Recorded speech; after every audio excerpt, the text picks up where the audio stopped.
തന്ന് നമ്മുടെ തല ഉയർത്തുവാൻ, നമ്മുടെ മനസ്സിനെ ഉയർത്തുവാൻ, നമ്മുടെ കണ്ണുകൾക്ക് ചൈതന്യം തരുവാൻ ഈ ദൈവത്തിന് കഴിയും. വിശ്വസിക്കൂ, ആഴത്തിൽ ഈ ദൈവത്തിൽ സമർപ്പിക്കൂ.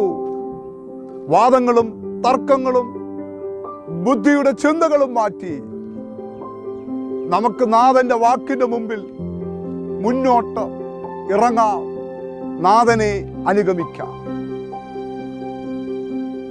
നാഥൻ പറയുന്നതിനെ ചോദ്യം ചെയ്യാതെ നമുക്ക് നാഥനെ അനുസരിക്കാം.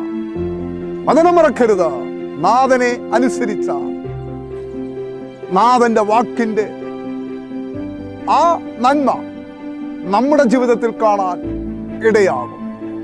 ഒന്നുമില്ലായ്മയിൽ നിന്നും സകലത്തെയും ഉളവാക്കുന്ന ദൈവത്തിന്റെ വാക്ക് ശ്രദ്ധിക്കൂ. സാഹചര്യവും